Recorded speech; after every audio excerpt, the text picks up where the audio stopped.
5ラン教えてあげるよミスター月本。8ラン君の甘さを、勝つための強い心を。 Ping Pong, the animation, is a show that is rich with symbolism. And I've seen a lot of interpretations of these symbols. The thing is, I feel like a lot of these takes are very one-sided. People only look at one perspective, one meaning per symbol, and they don't make, a lot of references. Very personal takes, which is, nothing wrong with that. But I feel like you can definitely go way deeper, especially with a show like Ping Pong. So I thought as an example, I'll go semi-in-depth analyzing the most talked about symbol in Ping Pong, at least on YouTube, the butterfly. And I'll be referencing other YouTube videos to illustrate my point. So to refresh your memory, the butterfly symbolism in Ping Pong appears in the match between Koizumi and Smile in episode 2. At this point in the story, Koizumi sees potential in Smile to be a great player, and he tries to invite him to accept his guidance. But Smile doesn't care, he thinks it's a bother. So Koizumi just challenges him to a match with a bet. If he wins, Smile has to obey his commands. If he loses, he has to leave Smile alone. The match starts off with Koizumi winning with his dirty and aggressive playstyle, but eventually Smile goes rogue, destroys Koizumi, and it ends up with Koizumi collapsing. We see the butterfly symbolism during the match, and people usually talk about it in the context of a butterfly's metamorphosis. So let's look at the actual scenes and the takes AniTube has to offer. Okay, first thing I want to talk about is of a butterfly flying across the ocean. During the match, Koizumi shouts at Smile saying that you can't fly across the ocean with those weak wings, while we see an image of a butterfly flying across the ocean. In his video, How Ping Pong the Animation Teaches Us to Fly, Aleczandxr states that Koizumi here is lamenting Smile's fragile wings. These wings represent his conviction and will, which are both weak. While playing, Smile holds back, shrinks, and he doesn't push himself, which, according to Aleczandxr, limits him from broadening his horizons and enriching his life. So in this video, Aleczandxr focuses on the meaning of flight and wings. Flight symbolizing success, happiness, achievement, and wings representing the vehicle in which you attain that happiness, what you need to have or do to be happy. For example, Kazuma needed to rediscover his passion for ping pong so that his wings could grow. That's why his symbol is a Chinese dragon with no wings, no passion. And for Smile, it's his will. This is connected to the second important scene, which is Smile getting bullied and locked up inside of a locker, while his bullies call him an emotionless robot. So this scene is a flashback that happens during the match when Smile was struggling against Koizumi. It's supposed to show what's holding Smile back, not just in ping pong, but also life. Is why his wings are fragile. In that sense, the locker symbolizes a cocoon. In his video, Ping Pong the Animation Symbolism Analysis, Sloth says that Smile is a butterfly in a cocoon state, waiting to break out into something stronger than a butterfly, so he can cross the ocean. This is what Koizumi wants, as he himself is also a butterfly, and he wants Smile to not make the same mistake he did in the past. Now, Sloth also adds that Koizumi wants Smile to become a bird, because, it has stronger wings, and he also references the scene in the beginning where the hero and a bird are flying towards a full moon. The hero represents Peko, the bird represents Smile, and the moon represents wholeness. This is supposed to mirror Smile and Peko's arc. The moon itself is also Smile's symbol. You can also see it on his shirt. The crescent moon is supposed to represent Smile's flip-flopping persona, which I'll talk about later, and also his inability to be true to himself due to his trauma. And by the way, I also want to add that Smile's name, Makoto, means truth or sincerity, and Tsukimoto is made up of Tsuki, which means moon, and Hon, which can mean origin, real, or true. So yeah, that's pretty straightforward. But the main point that Sloth is trying to say here is that only Peko can save Smile and get him out of his cocoon. Okay, the third video I want to mention is Bentley's video, Ping Pong is a perfect coming-of-age story. So in his video, Steak mentions that Smile is a caterpillar who is still in his cocoon. That cocoon being the locker, which is safe, comfy. Koizumi assumes that Smile is a butterfly like him, but he's currently still a caterpillar. And to become a butterfly and escape that cocoon, Smile has to follow Koizumi's training, although that ended in failure. Now, do I agree with Smile as a caterpillar? No, but Steak's next point, I agree 100%, and it goes against Sloth's point about Smile being a bird. Steak says that 1. Koizumi's training only works when he shows Smile some love. This is from Obaba's advice. Number 2, to escape the cocoon or locker, Smile has to become a robot. Now, Steak doesn't explain why becoming a robot can save him, he just mentions the phrase blood tastes like iron. But this is in line with my argument, which is based on duality, self-acceptance, and love. Okay, so first of all, the butterfly symbolism does not just refer to the idea of metamorphosis. It also refers to the classic Daoist story, The Dream of the Butterfly. Here's how it goes. Once Zhuangzi dreamt, and then he was a butterfly, a fluttering butterfly, self-content and in accord with its intentions. The butterfly did not know about Zhou. Suddenly it awoke, and then it was fully and completely Zhou. One does not know whether there is a Zhou becoming a butterfly in a dream, or whether there is a butterfly becoming Zhou in a dream. There is a Zhou, and there is a butterfly, so there is necessarily a distinction between them. This is called the transformation of things. Basically, there's this guy called Zhou, and he has a dream where he fully and completely becomes a butterfly. The butterfly does not know about Zhou, it's just flying free as a butterfly could be. Zhou then wakes up and completely forgets about becoming a butterfly. He's just Zhou. So this begs the question, which one of them is real, Zhou or the butterfly? The answer is both of them. Though completely different, they're both as real as the other. The story is usually talked about in the context of life, death, discussing the nature of reality, and these discussions focus on the transformation from Zhou to the butterfly. But what I want to talk about is identity, the duality of the two, being completely different yet the same thing, which is how this story relates to Smile, because the butterfly represents Smile's whole character arc. In the beginning of the show, Smile starts off succumbing to people's impression of him, how they view him as a cold, emotionless robot. This is because 1, he doesn't have any support in his life, his parents are always busy, and 2, he constantly gets ridiculed and even bullied, as you can tell by the locker scene. This obviously hurts him deeply, and so he strives to avoid conflict, and chooses to keep up the status quo by becoming a robot, just like everyone says. This is why he intentionally loses his matches. He hates conflict, he doesn't want to push himself, and he doesn't find ping pong fun anymore. Smile is basically depressed. He's too afraid, too weak to go against people's expectations of him, because, that's gonna be tough, you're gonna get hurt. But at the same time, staying as a robot is always gonna be painful. Eventually though, you do get used to the pain, becoming numb in the process, and that's where Smile is at. So this is exemplified at the end of the match against Koizumi, where Smile goes full robot and destroys Koizumi ruthlessly. Smile is playing seriously not because he's having fun or anything, he just doesn't want to get bothered by Koizumi. Now this is obviously not a good thing, he's basically the same as Kazuma at this moment. No passion, just obligation. This is not the message Ping Pong is trying to give out. However, funnily enough, the fact that Smile goes full robot might just mean he's playing some of the best ping pong of his life.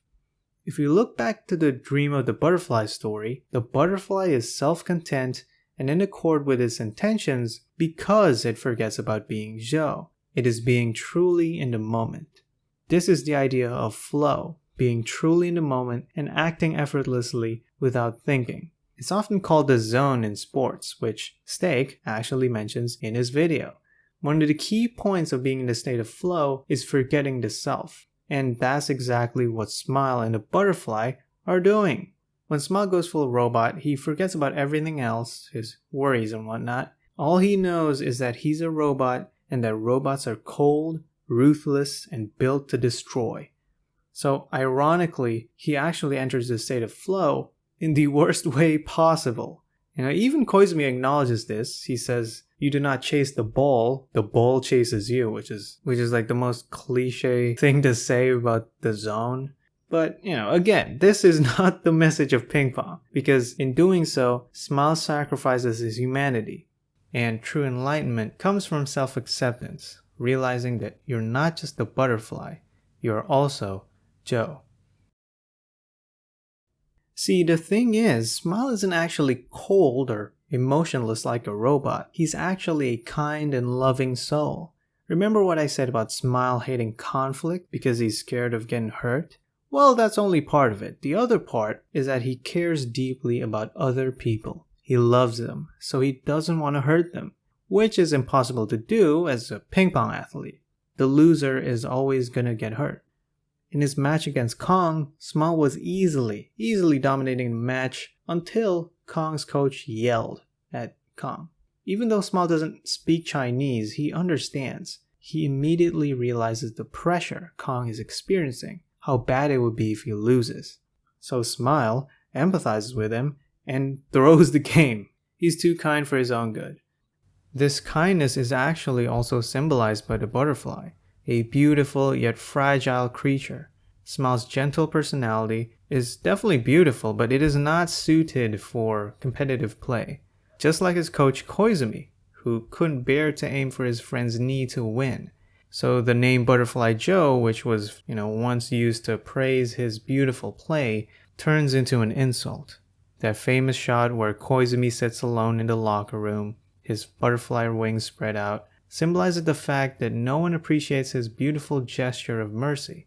Instead, he's slammed by the media and he's left alone, lamenting his decision. Just like Koizumi, Smile shares that gentle nature. This is the other side of Smile that he rejects because it doesn't fit with the fact that he acts like a robot. To him, it doesn't make sense that someone who's so bad at communicating, expressing himself, is actually a kind person who loves people. This is the concept of dualism, how two opposite forces may actually be interdependent. They occupy the same space.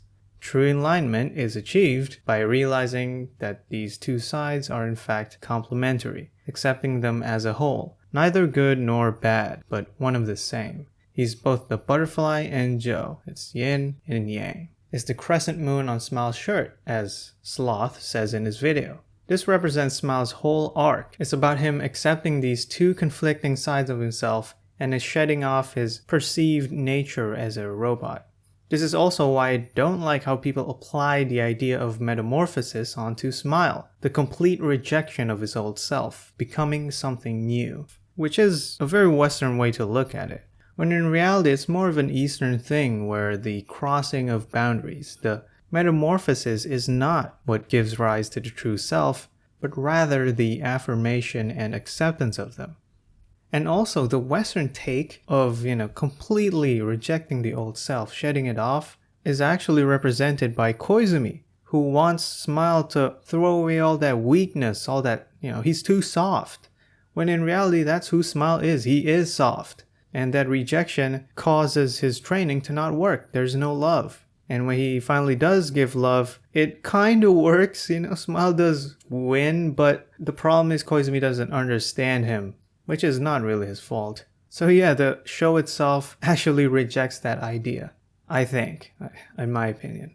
But, switching gears here. If you played Persona before, which is a JRPG, that's exactly what happens. In the game, you save people by making them accept their dark side as a real part of themselves. Because when they reject that uglier side of themselves, their personas, they literally become monsters or shadows. And guess what insect shows up throughout the series? That's right, it's the butterfly. They literally have a song called Dream of Butterfly. So, yeah. But back to Ping Pong. Smile's story is about realizing that he's not built for competition because the reason he plays ping pong is to have fun. And how does he have fun? by playing with the guy who taught him how to play ping pong, the hero that defended him from the bullies, the friend who made him smile. It's Peko. See, the reason why Smile is even kind in the first place is because he lacks kindness in his life, right? His parents are away most of the time, he gets bullied because no one understands him. So when someone like Peko comes by, of course he's gonna be hailed as the hero, and every kid wants to be like the hero. And what does the hero do? He plays ping pong. So Smile also plays ping pong to become like the hero. I mean, it's not even that deep, man. Having fun with your best friend who helped you, is that not enough of a reason to play? However, this is only the case in elementary. In high school, Peko lost his drive. He's only human. Problem is, Peko is all that Smile has. He stops improving his play, he can't handle losing, and Smile, who's improved, has to pull his punches because he's afraid of beating Peko, which is caused by his kindness and the fact that he keeps clinging on to that hero from the past, waiting for him to come again and save him. Waiting for Peko to take ping pong seriously so they can both have fun playing again, so that Smile can actually smile. This is symbolized by the game that Smile keeps playing and the hero's theme that he hums. Smile remembers everything from their childhood, whereas Peko does not. But eventually he does remember in the final match between the two. So in the final match, Peko is finally back. He's gotten over his problems. The hero's here. The anime even shows Smile leaving his Game Boy behind because he doesn't need the fake version of the hero anymore. Smile can finally play without holding back. And for the first time in a while, he can truly have fun playing ping pong. Also, because they're having so much fun, they both eventually enter the state of flow.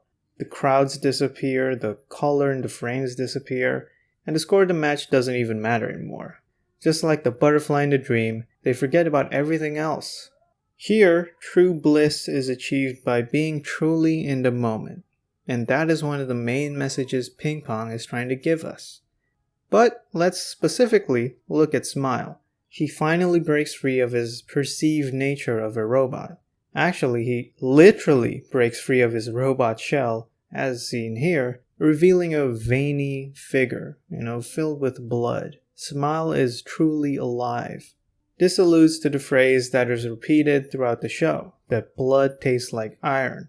Peko was the one who introduced this to Smile, to tell him that he is human just like everyone else, with blood flowing through his veins. And that being a robot is pretty cool, and he's telling Smile to just own it and make it a positive. The reason I think so is because of the robot mask that Peko, or the hero, wears, to show to Smile that there is nothing wrong with being a robot. And that's why I said I agree with Steak's point, that Smile, in a way, has to become a robot, although he didn't explain it.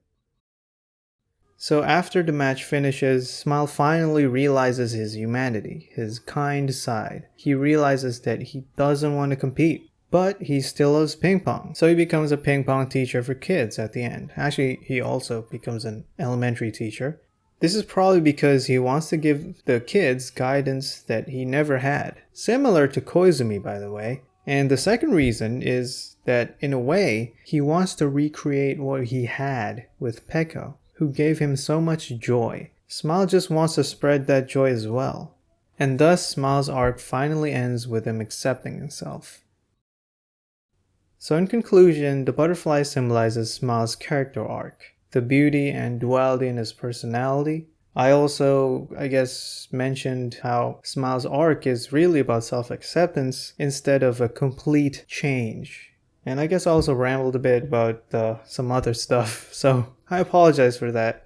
But yeah, that's pretty much it. Thanks for watching till the end. Tell me your thoughts in the comments. You should definitely check out the 3 videos I referenced. Shoutouts to Aleczandxr, Sloth, and Steak. They're great videos.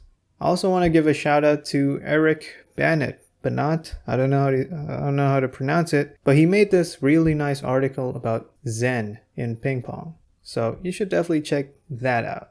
So yeah, thanks.